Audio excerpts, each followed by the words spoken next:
Venham os nossos médicos! Um aplauso!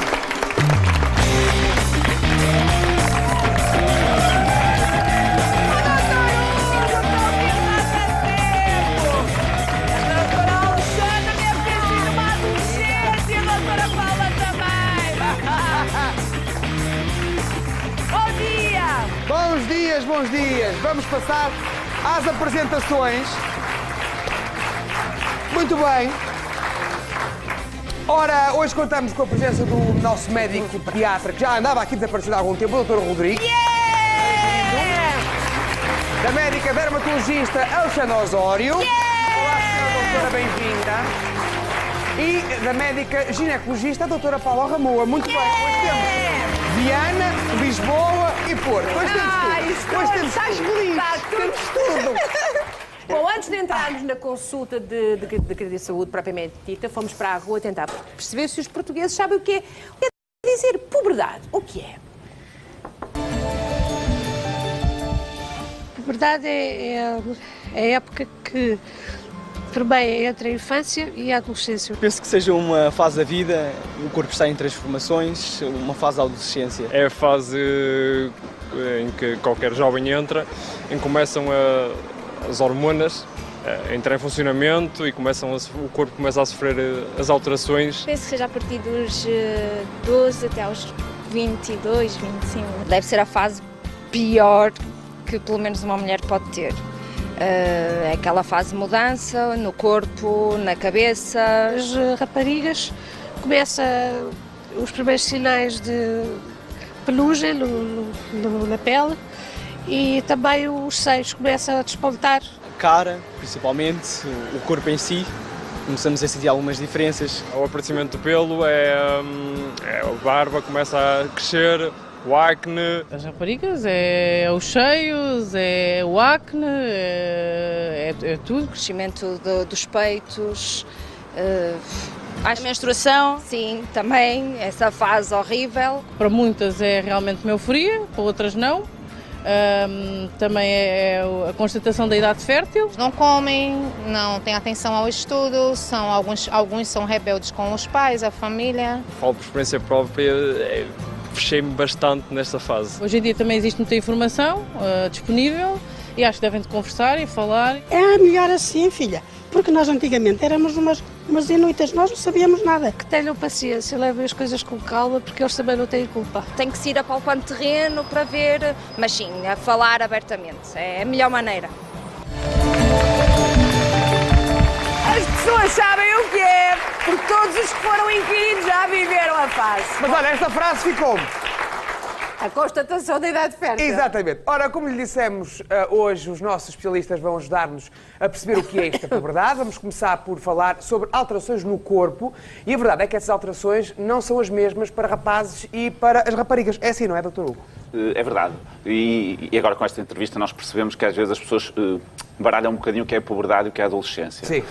A puberdade, digamos que é o aspecto físico da adolescência, porque todo o resto do desenvolvimento se processa a nível de maturação cerebral e de comportamento e da relação. Então a puberdade é só a questão física. Geralmente nos rapazes é um bocadinho mais tardia, começa mais tarde do que nas meninas. Em média, e o que está estipulado é que deve começar entre os 8,5 e os 13,5, entre os 9 e os 14, mais ou menos. Nos rapazes. E é importante perceber que é mesmo um intervalo normal, porque não há uma idade certa para começar a puberdade. Há uma variabilidade muito grande e isto vai criar diferenças entre rapazes e raparigas. Mesmo dentro dos rapazes, uns começam mais cedo, outros começam mais tarde, e se nós soubermos que é normal esta variabilidade, podemos tranquilizá-los. Nos rapazes, o primeiro sinal de que se entrou na puberdade é algo que não é muito perceptível, que é o aumento do volume dos testículos. Quer dizer, é perceptível para os próprios. Acaba por ser, mas no início não, porque apesar de eles tomarem banho sozinhos, nessas idades, eles não andam a fazer palpação dos testículos e não se percebem que vão aumentando numa fase inicial. Mas esse é o primeiro marcador. Por isso é que nós temos alguma dificuldade de nos lembrarmos quando é que começou a nossa puberdade, nós rapazes. Eu não vou fazer esta pergunta. Eu também não vou fazer pergunta. Eu não vou fazer esta pergunta ao Jota. Não. Por acaso não me recordo. É difícil, mas esse é o primeiro marcador de que entrou na puberdade. Tem a questão, depois obviamente os testículos vão aumentando, o pénis vai acompanhando também esse aumento do volume dos testículos, geralmente cresce primeiro em comprimento e depois em diâmetro. É assim que Não que é olhem suposto. para mim.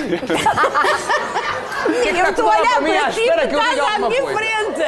Eu não vou fazer comentários. Isto é uma coisa séria, então.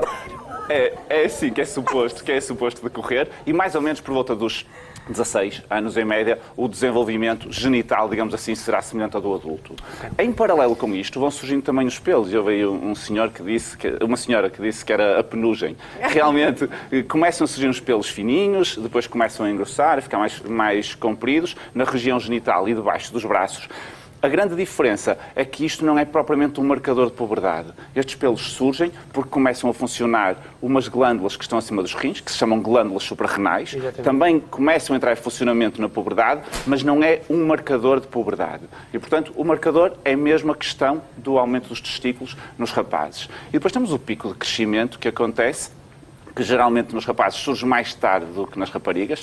Pois é, porque há sempre aqui um desfazamento na mesma idade, não é? Há um desfazamento. Nós estamos muito mais despachadas que vocês, Começam mais cedo, terminam mais cedo, e por isso é que aos 10, aos 11, aos 12 e às vezes até aos 13 anos as raparigas são mais altas porque já tiveram o seu pico de crescimento, e os rapazes só vão ter esse pico de crescimento mais tarde. Sofri tanto nessa altura, e depois doutor, ultrapassam. Eram todos tão pequeninos. E uma mensagem importante é que quanto mais tarde for feito o pico de crescimento, mais se cresce. Por isso aqueles rapazes que têm muita pena de ser pequeninos aos 12 anos, aos 13 anos, se estiver tudo normal, quando tiverem o seu pico de crescimento, vão ultrapassar todos os outros que os gozam por ser pequeninos. Que livro é este aí? Primeiros Corros, Bebés e Crianças. Isso parece um livro interessante. novo, doutor Hugo, um aplauso! Doutor Hugo é o autor É verdade. do Lixo. Muito obrigado. Parece-me interessante. É um livro assim resumido, foi um livro que foi lançado agora no fim de maio. O título é este, Primeiros Socorros, Bebés e Crianças. Serve para responder, por um lado, está dividido em duas grandes partes, às situações do dia-a-dia, os traumatismos, as pancadas com a cabeça, as intoxicações por produtos domésticos, por medicamentos, as picadas, os cortes, enfim, tudo um bocadinho, tudo de uma forma prática, está dividido em o que fazer, o que não fazer e quando procurar ajuda médica, e depois tem uma parte final de situações potencialmente mais sérias, como reanimar uma criança inconsciente e o que fazer numa situação de engasgamento ou de asfixia, que às vezes pode acontecer, uma criança engasgar-se. Portanto, é acima de tudo um manual de consulta rápido para situações de emergência. E que não há, apesar de ser um tema que preocupa muitos pais, não havia nenhum livro de primeiros socorros pediátricos no mercado português, e portanto daí também a premência de... Então, muitos parabéns e mais um aplauso, porque faz todo sentido. E lá está. É daqueles livros que nós temos que ter na nossa biblioteca em casa. Vamos falar de meninas. As mudanças no corpo dos rapazes durante a puberdade são muitas, já ouvimos no caso das raparigas. Ai, eu teria tanto para dizer sobre esta matéria, mas deixo para a especialista. O que é que há para destacar, doutora Paula? Diga. Bom dia. Deixe-me só, bom dia, lembrar uma coisa, por causa do livro do Hugo, que nós temos no Norte, nos Lusíadas, há uns workshops de suporte básico de vida para bebés e crianças. São gratuitos e estão abertos à comunidade. São feitos pelo professor Aparício, que é o prefaciador do meu livro. Pronto, está tudo ligado. Universo. Viana encontra-se com o Porto e isto bate tudo certo. A parte teórica e a parte prática. Acho que se calhar jogava aqui bem. Então, quando lá, nós das meninas, o que é que nos acontece? Então vamos falar assim um bocadinho das meninas. Se calhar nós vamos tomar um cafezinho.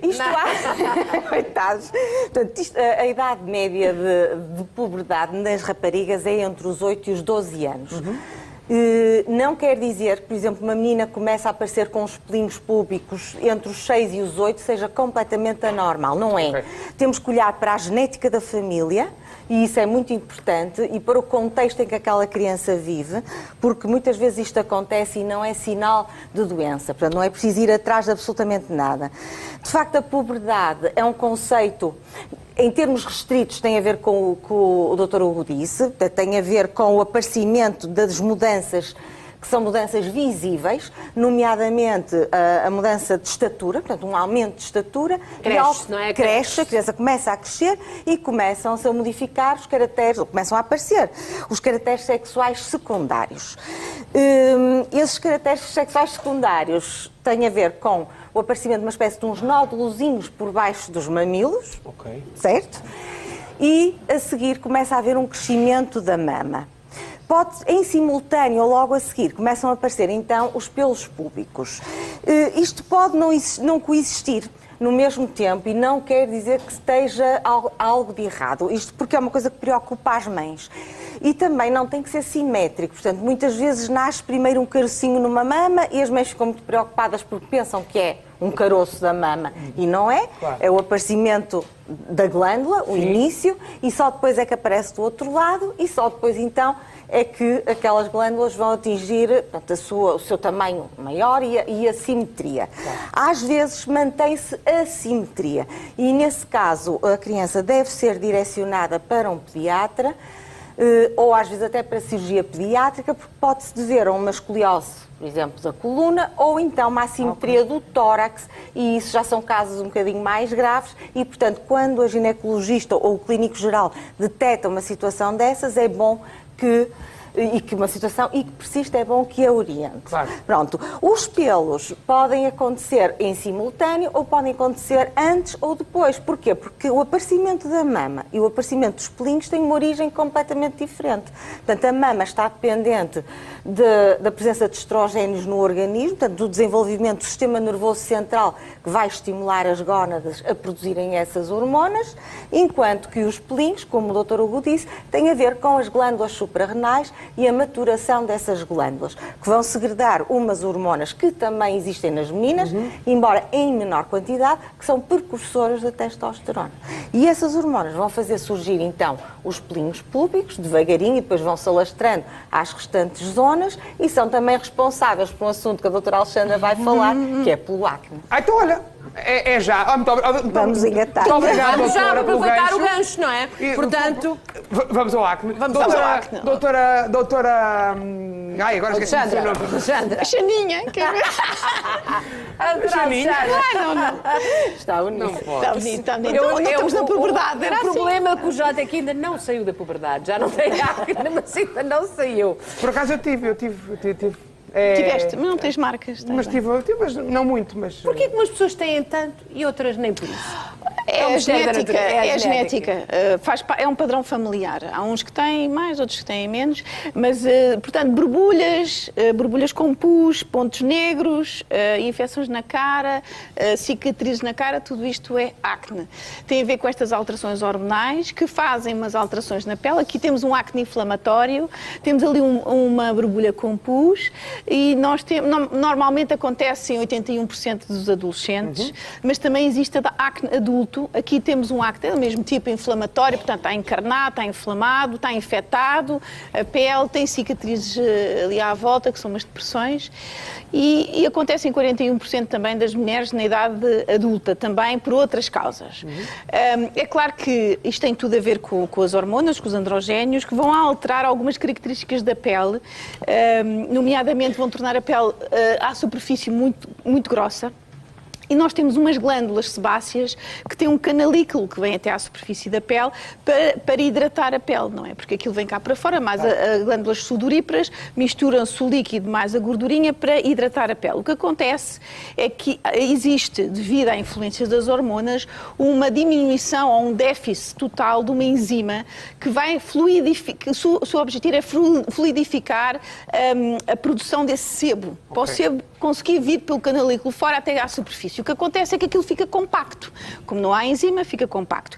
E ela, como é uma glândula que está sempre a produzir, o sebo ficando compacto no canalículo, chega à superfície o sebo, torna-se em ponto negro porque há uma oxidação dessa gordura. E por baixo, que está sempre a produzir, vai aumentando de tamanho e aparecem aqueles quistos na cara. Com o crescimento e a expansão dos tecidos periféricos, acontece um processo inflamatório com as chegadas de glóbulos brancos e a proliferação de uma bactéria chamada própria bactéria acnes. E é por isso que nós temos, quando é só os quistos, um acne retencional. Quando tem a parte quisto, parte inflamatória, pústula e borbulha, é um acne inflamatório. E acne pustuloso também. E, portanto, a estratégia de tratamento é diferente. Doutor, durante muitos anos desvalorizámos, não é? Desvalorizámos. Havia uns produtos que eram muito conhecidos à época para a acne, mas de facto existe já percebi pelos muitos produtos que têm à sua frente que hoje há uma anafilaxia. Exatamente. Muito bem. Muito obrigada. Que pode ajudar os miúdos e as miúdas que, coitadinhos, estão ali com um ataque furioso da sua puberdade e da acne a aparecer, não é? A ciência realmente evoluiu. Muito, na altura, não é? quando não havia muita coisa, nós dermatologistas dizíamos, deixa andar e tal, que isto passa. Exatamente. De facto passa, mas deixa cicatrizes. E realmente altera muito a autoestima. Eles têm estas alterações todas que eles os dois falaram, do corpo, das emoções e dos pelos, etc. Agora imagina a cara cheia de borbulhas, o contacto com a namorada, com as amiúdas, ou que não sei o quê, ou vice-versa, com as raparigas, com os rapazes também, é difícil. Portanto, a primeira a abordar, é claro que há acne, e há umas situações que é preciso tratamentos no consultório de dermatologistas, com fotodermas, com os peelings específicos, com os lasers, e trata-se também, hoje em dia, trata-se eficazmente as cicatrizes. Porque o acne deve ser tratado logo desde o início. Como dizia muito bem, a prevenção é importantíssima. E nada de fazer aquelas coisas que as pessoas fazem, que é espremer e não sei o quê. Olha, esta fotografia é de uma máquina que surgiu há pouco tempo, que é ótima para os adolescentes, porque eles não gostam nada de sofrer. E com umas luzinhas postas assim, mais uns líquidos que eu ponho, eles ficam quase sem acne nenhum numa primeira fase e aquelas borbulhonas desaparecem sem que eles tenham que tomar aqueles comprimidos. Em casa, então os truques é assim, rapazes, existem mousse barbear e fac, ao fazer a barba ponham água na cara, eu vou dar aqui uns truques para eles poderem tratar eles próprios. Água na cara, um bocadinho de mousse, movimentos circulares, deixam estar 1 minuto e façam a barba. Isto de manhã. À noite, lavem a cara com a mousse de esfoliante, da mesma forma, água, movimentos circulares, deixam estar 1 minuto e passam por água. Depois tem os cremes Global, que é astringente e desencrustante, para pôr a pele mais lisinha. Tem um esfoliante e há uma marca também da Isdin, Everclear, que tem, para aqueles que são um bocadinho, as raparigas gostam imenso, tem assim uma escovazinha elétrica, põe um bocadinho de gel na cara e usa aquele coisa e limpa em profundidade e ajuda. E, portanto, tudo isto vai tratar aquelas duas fases que eu disse, que é a pele está muito grossa e vai fluidificar. E dá a sensação que está a fazer alguma coisa. Não, mas está mesmo. Portanto, são gamas, hoje em dia, são gamas com muito ácido dentro, que eles podem usar. Às vezes irrita um bocadinho a pele. Quando a pele está irritada com estes produtos, devem parar 2 ou 3 dias ou pôr um bocadinho menos e podem ir à praia, porque há produtos que nós usamos, que medicamos no consultório, que eles não podem apanhar sol a seguir. Doutora, eu adorava continuar na acne, mas parece que a primeira ejaculação é muito difícil. Foi o que me disseram. Portanto, doutor Hugo, ajude-nos aqui. Parece que a primeira ejaculação, as coisas baralham muito os rapazes. Eu não sabia. É assim, baralham os que baralham. Mas há uns que falam em... Vamos continuar. É importante, e na reportagem houve algumas pessoas que frisaram isto, que realmente a puberdade marca o início da capacidade reprodutiva. E isto é um assunto que é sério e que nós devemos dizê-lo e explicar tranquilamente aos nossos adolescentes, porque realmente, a partir do momento em que as meninas começam a menstruar e os rapazes passam a ter a capacidade passam a ter as primeiras ejaculações, é possível... passam a ter capacidade reprodutiva e isto é sério, eles têm que se proteger, têm que saber que isto existe, porque senão depois temos a gravidez na adolescência, que é um problema sério em Portugal. Estas ejaculações não é obrigatório, mas muitas vezes acontecem durante a noite. Os chamados sonhos molhados, em que os adolescentes acordam com as calças de pijama, as cuecas, ou o que é que tenham vestido molhado. Os lençóis manchados com alguma coisa, não é? E as mães dizem, lá vão começar os problemas. Exatamente. Nessa fase acontecem de uma forma mais ou menos involuntária, portanto, acontecem durante o sonho, tem a ver com a estimulação do nosso sistema nervoso autónomo, digamos assim, não é consciente, e depois, obviamente, que com o desenvolvimento sexual, eles acabam por perceber que não acontece e acabam por perceber que esta ejaculação é controlável, seja através das relações sexuais, seja através da masturbação, portanto, eles depois acabam por perceber isso. E daí a importância de nós explicarmos que a partir daí eles têm capacidade Com que idade, reprodutiva. mais ou menos, é que isto começa a acontecer? Depende muito, já vimos que é muito variável, 13, 14, depende muito se o rapaz entrou na puberdade aos 9 é uma coisa, se entrou na puberdade aos 13 vai ser mais tarde, portanto isto vai o que eu sinto, eu fiquei muito curiosa hoje quando sublinharam na nossa preparação para a conversa convosco que este primeiro momento na vida dos rapazes era uma coisa um bocadinho da qual não se falava e de facto do ponto de vista cultural, eu não estou a ver um pai dos anos... Mas falávamos uns com os outros, rapazes. Sim, está bem, falávamos com os outros, sim, mas por exemplo, nós as meninas, as nossas mães preparavam-nos para usar estas coisas que aqui temos todas. E na mochila. Pronto, todas as víamos como é que se aplicava. Nós éramos sempre, todas nós, e com as nossas filhas fizemos o mesmo, preparámos as nossas filhas para a primeira menarca, não é? Sim, agora, eu não estou a ver os rapazes mostrar aquele momento. E é verdade, os rapazes, nós falávamos uns com os outros, os rapazes falam uns com os outros, e isto é importante, porque alguns têm estes sonhos molhados, outros não. E os que têm, alguns podem ter vergonha de falar porque acham que pode ser anormal, os que não têm, ouvem os outros a dizer que têm, e eles sentem-se anormais também porque não têm. Isto é tudo possível, a variabilidade é grande, a normalidade é grande, e é importante que eles percebam que alguns têm, outros não têm, e não têm nenhum problema, quer tenham, quer não tenham, isto vai acontecer. Isto vai acontecendo, a natureza tem os seus critérios, agora, não é? Isto vai acompanhar o desenvolvimento sexual deles. Claro. 760, 100, 300, 500 euros não tarda nada, 1000 euros depois ao meio-dia e 5.000 ao fim da manhã. Depois mais prémios à tarde, hoje é a sexta-feira mágica, o que significa que uma única inscrição tem 6 possibilidades de ganhar um prémio muito simpático para terminar a semana. Lembro que esta semana foi de facto uma semana atípica, muitas pessoas estiveram em casa e se calhar nunca tinham visto o programa porque trabalham, e ainda bem, e de repente percebem que há possibilidades muito interessantes para poderem ganhar uns prémios que dão algum alento e alegria e, quem sabe, até ajudam a planificar férias, porque já estamos todos a falar nisso, não é? Um dos temas recorrentes agora é férias, quando, onde, de que maneira, e muita gente não pode sequer pensar porque não há capacidade financeira para isso. Portanto, sejam lá os 500 ou 1000 ou mesmo os 5.000, qualquer coisa dará jeito. Portanto, já sabem, 760, 100, 300 e agora vamos justamente falar do, julgo eu, da menstruação, não é? Das meninas, não é? Então, e quem é que fala? É a doutora Paula, não é? Portanto, nem vou fazer mais nenhuma consideração, porque é óbvio que isto acontece e acontece também em idades é mais ou menos variáveis, não é? Por volta dos 12, 13 anos, isto é a norma das normas, porque pode ir desde os 8, 9 até aos 16. Eu tive amigas com 9. Até aos 16. Claro que, por acaso é engraçado, porque é assim, quanto mais nova a pessoa for menstruada pela primeira vez, maior vai ser, ou pelo menos estatisticamente, o seu índice de massa corporal. Isso é curioso. Portanto, as pessoas ficam muito contentes, foram menstruadas mais cedo, mas vão ser mais gordas depois no futuro. Isso é um estudo estatístico. Claro. Olha, comparando com a minha irmã, é verdade. Sou um bocadinho mais gordinha que ela é um espeto. E eu era um espeto e fiquei assim. Doutora, no seu caso não vejo grandes dificuldades, mas pronto. E então? Começa tudo. Realmente as mães preparam muitas filhas para a primeira menstruação. É um assunto que é fácil de conversar. A primeira menstruação aparece de uma forma devagarinho. Existem lá em casa já, não é? Exatamente. Eu tenho 2 filhas, valha-me Deus.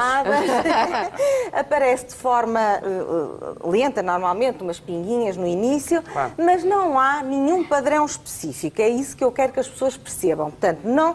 É normal vir um bocadinho de sangue e depois estar 6, 7 meses sem menstruar, ou então começar a menstruar mais regularmente, embora o mais habitual seja não haver um padrão definido. Isto porquê? Porque começar a menstruar não significa que exista logo a ovulação. Claro. Portanto, na realidade, a pessoa primeiro começa a perder sangue e só mais tarde é que começa a ovular. Claro. E só quando começa a ovular é que começa a ter ciclos regulares. Eu peço desculpa, só interromper, isso é um motivo de consulta muito frequente em pediatria, que são as irregularidades menstruais nos primeiros meses após a menarca. E realmente os 2 primeiros anos são extremamente irregulares. Às vezes ficam meses sem ter, depois podem ter mais do que uma vez num mês, e temos que tranquilizar e explicar que é normal. E a mãe pergunta, o que é que andaste a fazer? Tem que ter catado com isso também. Mas geralmente são 2 anos para normalizar. E outro motivo frequente, aproveitando esta deixa, é que nesta altura há alterações vaginais a nível de secreções e, portanto, a vagina fica muito mais umedecida e as mães começam a recorrer ao médico achando que as filhas têm um corrimento e que é anómalo. Ele não é anómalo, é um corrimento esbranquiçado, fluido, sem cheiro, que às vezes realmente infecta. E muitas vezes com o início da atividade masturbatória. E é isso que se tem que explicar aos pais. Tem a ver, quando as crianças começam a ter esse corrimento com um bocadinho de cheiro, mais amarelado, mais espesso, que tem a ver com, se calhar, falta de higiene, não é? Vão precisar de uma higiene mais cuidada e também com o início dessa tal que é normal, que é absolutamente normal. Doutora, muitas mães só têm que saber que é normal. Qual é a altura indicada para levar a primeira vez à ginecologista? Uma filha a primeira vez a uma consulta consigo? Que eu agora estive a ver os vossos alinhamentos e essas tralhas todas e não concordo. Eu não acho que haja uma idade para levar um filho a um ginecologista. Eu acho que é uma consulta de âmbito muito pessoal, muito íntimo, e acho que uma menina que seja forçada pelo simples facto de que menstruou pela primeira vez de ir a um ginecologista, acho que é excessivamente invasivo. Claro. E vai criar nela uma espécie de uma repulsa para depois, quando realmente precisar... não vai. Sim. As meninas, quando têm uma boa educação em casa e são seguidas e têm uma boa conversa com os pais, elas próprias acabam por sentir essa necessidade. Claro. E às vezes é quando começam a atividade sexual, não é? É, e depois usam assim umas desculpas e começam a dizer: eu tenho muitas dores menstruais, mamãe, havias de me levar ao médico, eu acho que preciso de ir, porque me dói, porque os meus períodos são abundantes ou porque são irregulares. Às vezes é verdade, outras vezes não é. É a desculpa que elas arranjam para serem levadas ao médico. Portanto, elas acabam por querer ir. Portanto, não há uma idade adequada. Doutor, tem sobre isto alguma... Na pediatria, estas questões também são postas, não é? São muito. Nós seguimos os adolescentes até aos 18 anos. E, portanto... Às vezes os pediatras têm que os expulsar, não é? Passa agora para o médico dos adultos. Eu tenho uma consulta de adolescentes, é uma área que me dedico particularmente no meu hospital, portanto é uma área que gosto muito e realmente são questões que colocam...